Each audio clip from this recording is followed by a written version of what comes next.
I deal with a lot of different topics on this channel. History, For Honor, writing, Dead by Daylight, among other things. So when I do response videos, I try to mostly focus them on those topics, but occasionally I'm sent a video about something outside of those topics and I can't help but go, really?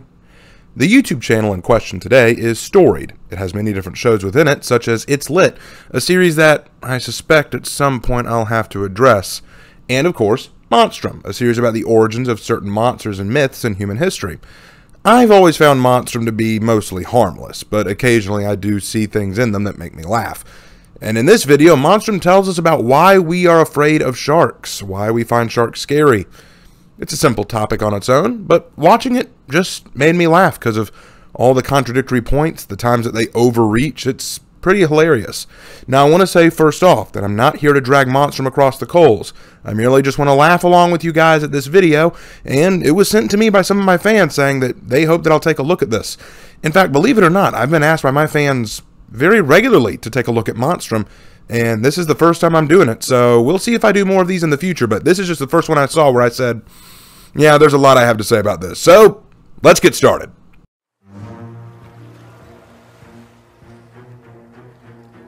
The sight of a pointed dorsal fin peeking out above the water immediately evokes our fight or flight response. But should sharks really cause humans so much anxiety? Or did we sensationalize and demonize a fish into a monster? Not to mention those people who have a general phobia of the ocean, called thalassophobia, the inability to see what is below, a fear of drowning, of darkness, of the unknown. These fears helped create a lot of sea monsters, both real and imagined. Throw in a carnivorous fish, and it's easy to make a real animal a monster. I like how this woman in the animation doesn't even try to swim away. She just kind of floats there and waits. Look, I get the animation constraints, but seriously, you're not even going to try to swim or call for help or something. And a lot of people have capitalized on that with the shark. Yet, despite the rarity of shark attacks on humans, these animals have an unwarranted reputation as bloodthirsty man-eaters, and you can largely thank horror movies for the bad PR. So if sharks are not naturally aggressive towards humans, why did we turn a fish that kills fewer people a year than falling coconuts and bee stings into such an iconic killer? Wow, you actually used that statistic? Oh, alright, okay, let's discuss this. According to the yearly Worldwide Shark Attack Survey presented by the International Shark Attack File, there were 137 sharks attacked in 2021, and of those, 11 were fatal. The average for shark-related fatalities usually sits around 10 to 11 fatalities a year. Not a very high number, but still a number we can use for calculation. Now, the ISAF also lists off unprovoked versus provoked shark attacks, meaning that they keep track of which attacks were the sharks being aggressive and which ones were instances where the humans provoked the shark into attacking. In 2021, over half of the 137 shark attacks were unprovoked, the total number being 73, while only 39 of them were provoked, indicating that sharks can be aggressive. So that shoots your first statement about sharks being non-aggressive out of the water. Next, you argue that coconuts kill more people than sharks a year. This points to you doing bad information gathering. The statement that coconuts kill more people per year is not based on any study or research, but based on the hyperbolic statement of George Burgess, a scientist with the ISAF, who is trying to calm the public about shark attacks by saying, quote, "Falling coconuts kill 150 people worldwide each year, 15 times the number of fatalities attributed to sharks." The source he likely was looking to was from the Journal of Trauma and Acute Care Surgery out of Papua New Guinea, wherein it reveals the number of and nature of admissions to the provincial hospital. Of the admissions to that hospital, 2.5% were due to coconuts, the total number being 4 people, with 2 having died instantly after being struck. So, the statistic is taken from an anecdotal and hyperbolic quote, and the only source he might have used is based on a very localized 4-year study of the trauma patients in Papua New Guinea, and even then, the number of anecdotal fatalities was 2, not even close to 150. And I found all this out from a Google search. Monstrum, you could have done better there. The fact you ran to that statistic is sad. Look, I'm not going to say that shark attacks are anything to be afraid of or that they're a very high statistic or higher than average, but you used a faulty statistic and a false anecdote to support that. That was poorly done. Now, as for the bee stings, I can explain why bees kill more people. We live on their turf. Bees are land dwellers, and we too dwell on the land. The odds of us encountering and pissing off bees is far higher than running into sharks while hiking in the woods. Plus, many people have bee allergies, and thus a mere bee sting can be fatal, whereas a shark bite, you might survive it. But I assure you, step into the shark's territory, the game changes entirely. I only go on this tangent to point out a common trope with Monstrum that I notice in a lot of their videos. They tend to use questionable information and leave out some degree of context when making claims, and this will be noticed later. So, let's continue. I'm Dr. Emily Zarka, and this is Monstrum. The idea of the shark as a monster is certainly linked to their powerful jaws, muscular bodies, and celebrated olfactory abilities, not to mention those teeth. I find a lot of sharks cute, but even I don't want to see those pearly whites up close. They are powerful creatures that remind humans we are not the animals at the top of the food chain. My beloved audience, I seriously want you to remember that quote. It's going to debunk a few of her later arguments and will probably debunk herself a few times. So please keep that one in the back of your mind. Ready? All right, let's keep going. Perhaps fear of sharks is simply a lingering biological response to the possibility of being eaten by these capable hunters. Still, sharks don't hunt and eat humans, unlike some lions and other big cats, bears, or hell, even pythons. Yet they frequently terrorize us on the big screen and in newspapers alike. There are few shark-type monsters out there in mythology and folklore, like the Japanese yokai ISONADE, the classical Greek monster SCYLLA with its many heads and 3 rows of shark-like teeth, or the primordial sea monster SPIELBERG from Mesoamerican mythology. But there are far more shark deities, although some, like the Hawaiian Nanaue, could fall into either category. Okay, you say far more shark deities. Who are they? Based on my own research, I found a few in Hawaii and one in Fiji. I'd like to know which ones you're referring to. I'm not saying you're wrong. I'm saying you should probably provide some evidence to support that claim. You mention the monsters, you don't mention the deities, and that sounds suspect. The Polynesian peoples both feared and revered sharks. In some stories, there are monstrous sharks that eat people, but there are also stories of sharks possessed by ancestral spirits rescuing humans. According to other legends, some chiefs kept pet sharks who recognized members of the family. In Africa along the west coast, some cultures included shark meat as part of their diet. Wait, what? They ate sharks? But, hold on, didn't you just say earlier? They are powerful creatures that remind humans we are not the animals at the top of the food chain. So, I guess we are at the top of the food chain. We're number one. We're number one. While others saw them as sacred. Either way, they learned how to live alongside the shark since respect was paramount. I'm not sure if it's so much respect as it is just the natural order. They had to use the ocean for food and livelihood, and the sharks live in said ocean. So they better get used to it because you can't really get rid of the sharks, so let's not do anything to piss them off. I mean, it's not so much respect as it is live and let live, kind of like with bees. I don't go messing with beehives, not because I necessarily respect the bees, but because I recognize they probably won't mess with me if I leave them alone. I'd rather avoid that confrontation. We start to see sharks in a more predominantly negative light from European sources around the 16th century. Then all I have to say is here, good job, Europeans. You were the ones smart enough to look at a giant carnivorous fish that could potentially hurt you and say, by Jove, you know, I do believe those should be best avoided, eh, what? I'm starting to understand why Europeans advanced so quickly through history. They were smart enough to say, let's not swim with sharks. Pretty smart people there. No, I'm joking, but seriously though, you mean to tell me only Europeans made the sharks to be negative or something to be avoided? No other culture or group in history? No one else knew that sharks were dangerous? Not the Japanese, not the Koreans, not the Polynesians, who you pointed out also saw some sharks as man-eaters? Come on! In 1553, Spanish historian Francisco López de Gomora recounted Spanish conquistador Hernán Cortés's conquest of Mexico, which included the conqueror's interaction with sharks, describing them as insatiable and capable of swallowing anything. While further describing sharks, it was written that they will attack a cow or horse grazing or drinking at the river's edge and will eat a man. Slave trade sailors heard of the choke from the Maya of the Caribbean and turned the word to shark around the 16th century. Written historical records from slave ships mention sharks, along with other fish, swimming alongside the boats, eager to eat whatever was thrown overboard, from excrement to people. In the 18th century, abolitionists used violent images of sharks eating Africans thrown overboard from slave ships to further emphasize the horrors of the slave trade. Artists immortalized these haunting images. More visual depictions of shark encounters appeared after a cabin boy named Brooke Watson fell overboard and had his leg bitten off by a shark in Havana, Cuba. The incident became the inspiration for a famous painting, Watson and the Shark. Then in the mid-19th century, human-shark encounters became a more popular fixture on the global news circuit. When the Birkenhead steamer sank, newspapers reported that hundreds of sharks occupying the surrounding reefs laid devastation to the survivors. According to survivor Benjamin Turner, who was a child at the time of the wreck, a shark would come up, seize them by the leg, and drag them down. These vivid testimonies and the accompanying images led to one of the first media representations of a so-called feeding frenzy. Still, sharks were considered relatively harmless until the 20th century. What? What? Nani? Que? Pardon?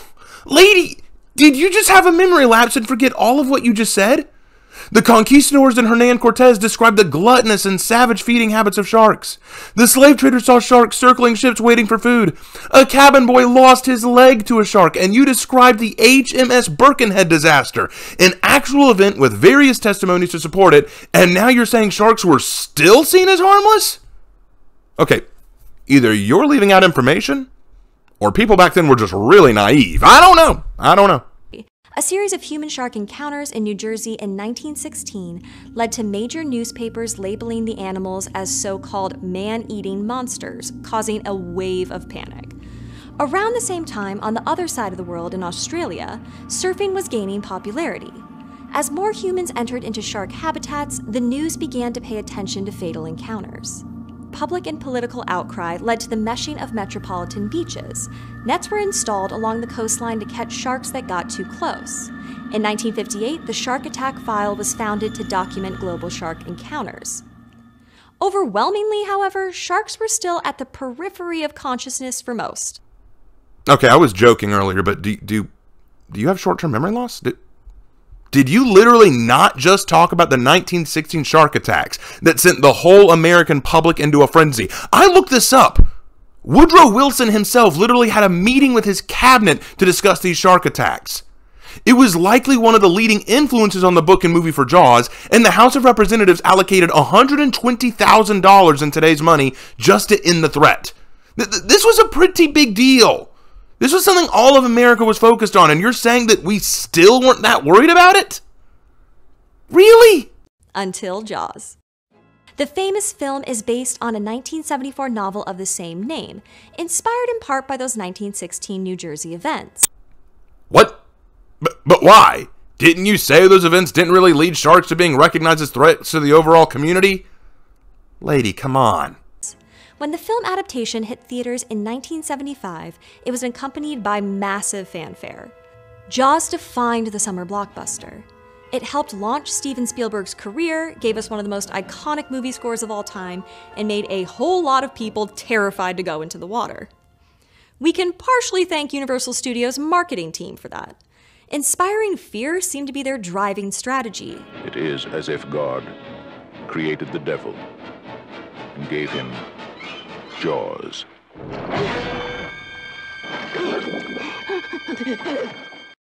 Teasers of the film ran on TV to the tune of $700,000, and merchandise with the iconic film poster was created. The fact that people didn't have much knowledge about sharks made it easy for the media to exploit fear of the unknown. That fear taps into not just being prey, but how you might become prey. In other words, the jaws of Jaws is what really freaks us out.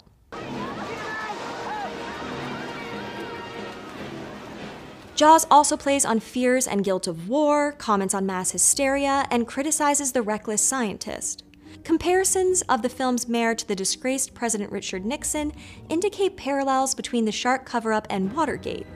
And then there's the Freudian reading of a giant male predator engaging in a little voyeurism before attacking a naked woman. A male predator participating in voyeurism before attacking a naked woman. So, we want to interpret Jaws as a sexual predator. Except Jaws didn't just attack women, and he didn't sexually assault her. It did zoom in on him coming up at a woman from beneath, but that's how great white sharks attack. They strike from below and shoot up at their target. Okay, sure, whatever. Yeah, all right. Yeah, Jaws is a sexual predator, guys. I guess you've been listening to a lot of Jimmy Buffett songs. But there's also the feminist reading that sees the shark as a metaphor of the monstrous feminine and or the folkloric myth of vagina dentata. Wait, what? What? Say that again. Repeat that. But there's also the feminist reading that sees the shark as a metaphor of the monstrous feminine and or the folkloric myth of vagina dentata.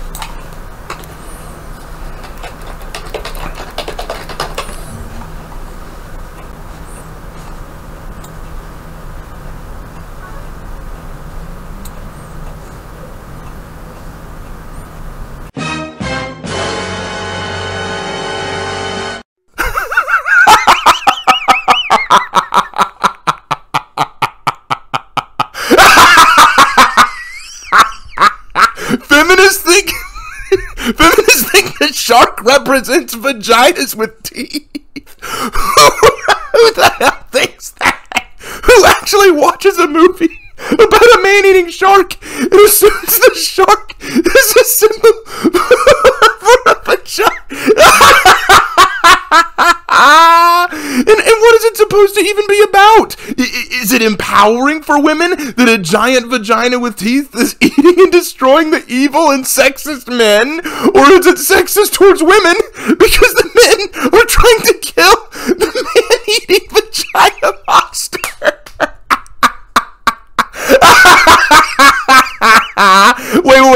Wait, hold on. I thought you said earlier the monster was a male monster preying on a naked woman. Which interpretation are we supposed to take here? Is it a male monster preying on women? Or is it vagina dentata? I can't breathe. Okay. Let me be very clear. Sorry. Let me be very clear here. If feminists out there are so desperate for relevance that they have to take a killer shark and interpret it as vagina dentata, the folkloric idea of vaginas having teeth, then I think you desperately need to seek some professional help.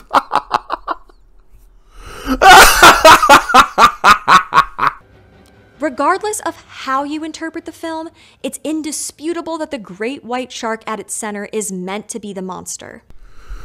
What? Poppycock and rubbish, I say. The giant shark is the monster?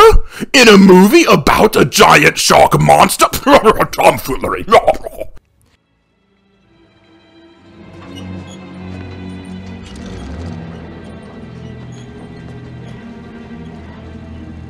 You're gonna need a bigger boat. A lot went wrong during the filming of Jaws, including rough ocean waters, bad weather, and the mechanical shark's frequent malfunctions. Nicknamed Bruce after Spielberg's lawyer, the animatronic shark used in the film was notoriously finicky. The exposure to saltwater in Martha's Vineyard led to the mechanic's erosion, and even greater unpredictability. But these turned out to be what Bob Ross might call happy little accidents. The inability to show the metal puppet on screen contributed to its mysterious menace. We don't see the full shark until more than halfway through the movie. In some ways, Jaws feels like an extension of the kaiju and big bug film genres, with a little more horror and action thrown in alongside Hitchcockian thriller for good measure. It's man versus nature with a slasher flick twist. Post-Jaws, sharks were handed the dubious title of Monsters of the Deep. It probably didn't help that Jaws author Peter Benchley knew very little about sharks. And most people took the film's portrayal of a fictional shark monster as the normal behavior of real great white sharks. Immediately after the film's release, beachgoers headed inland, damaging coastal town economies. Shark fishing competitions became a thing. Despite the panic and the damage to sharks the movie caused, It also inspired future scientists and the public to learn more about sharks in general. Benchley, by the way, he became a vocal shark conservationist. Jaws solidified and popularized the perspective of sharks as monsters, and ushered in the sharksploitation genre. As digital special effects emerged in the 1990s, monster shark films became even more popular. We can't seem to get enough. As special effects improved, films began to make the shark even scarier by making them bigger.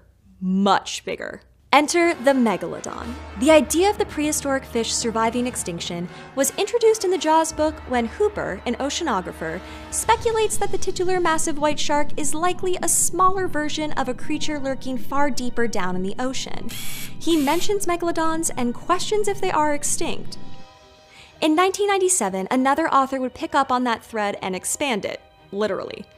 Meg, a novel of deep terror by Stephen Alton, follows a scientist diving the Mariana Trench on behalf of the US Navy, who sees a megalodon and spends the rest of his Captain Ahab-esque life trying to prove it exists.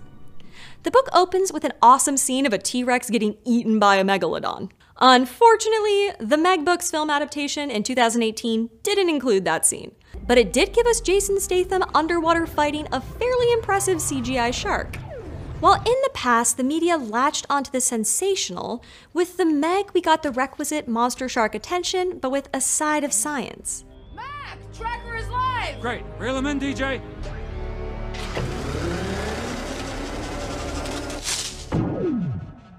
The overwhelming majority of scientists insist the megalodon is indeed extinct, for millions of years in fact, not hiding in the modern depths of the Mariana Trench. Plus, the movie shark version is chunkier, longer, and tolerates cold water better than the real thing. As for its resemblance to a great white shark, evidence suggests megalodons were more closely related to mako sharks. These pop culture shark monsters still have an impact on the real world. Scholars and scientists have proven that negative portrayals of sharks in the media, fictional or otherwise, directly correlate to how people conceptualize the real deal. Even reputable networks like the Discovery Channel capitalize on the shark monster phenomenon, with faux megalodon documentaries or serial killer shark mysteries. These fictionalized shows rely not only on campy entertainment value, but on humanity's appetite for positioning natural species as supernatural monsters. Or, a part of it could be our desire to create drama, fear, and terror.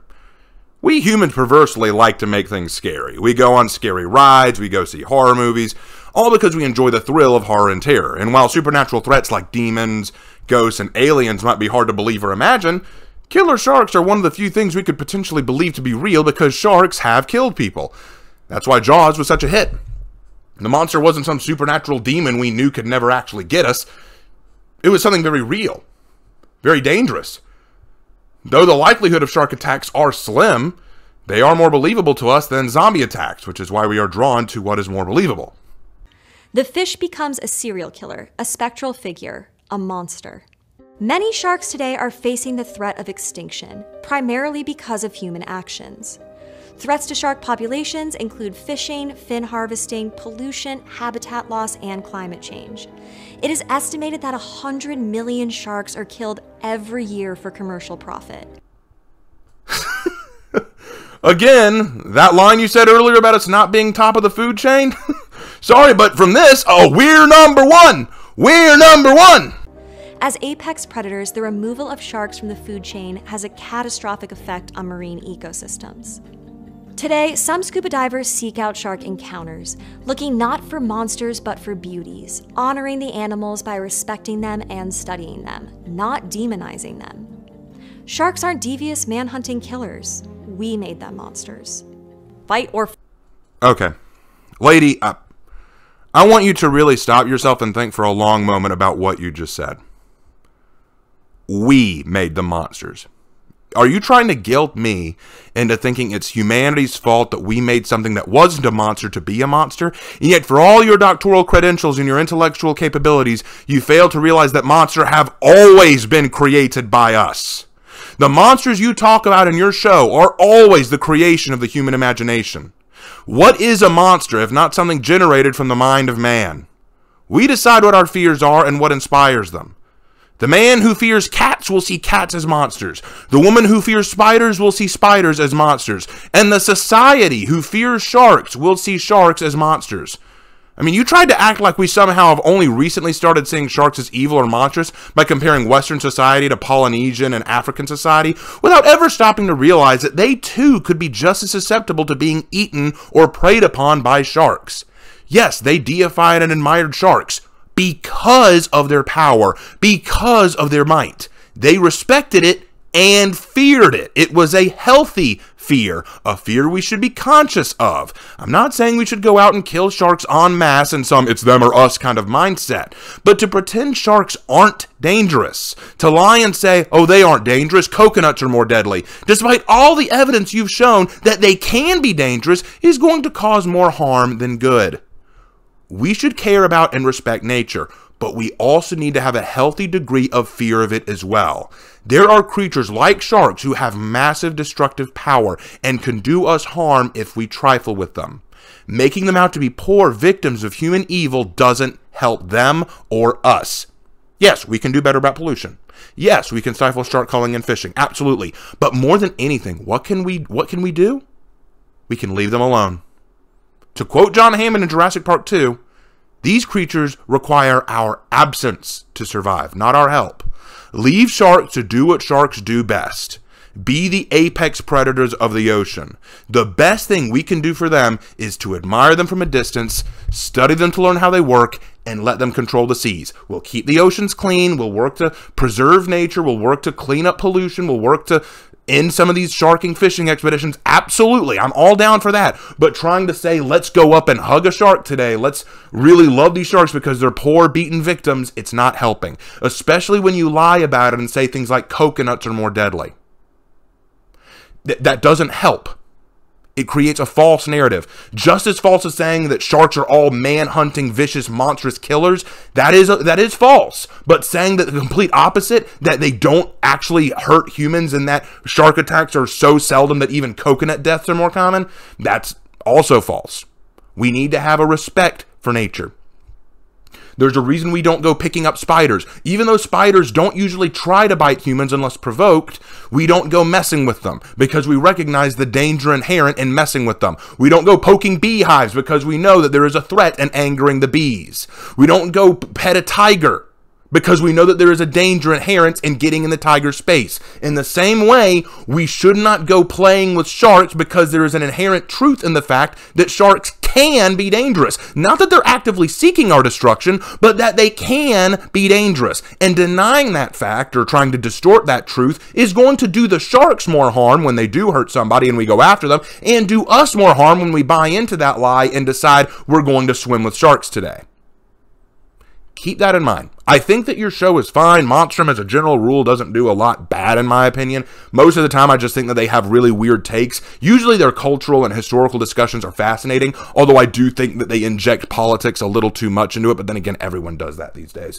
I wish that they'd stop. I wish that you wouldn't inject politics into it, but I see the narrative here, especially that bit about the feminist interpretation of Jaws, like that has any relevance. I tried looking it up, too. I tried to look up, hey, where is this feminist interpretation? I found nothing. I found nothing about that anywhere. I'm wondering where on earth she got that. I'd love to know where that came from. It's still hilarious. In any case, guys, that's all I have to say today. I hope you enjoyed the video, and I will see you in my next one. Take care.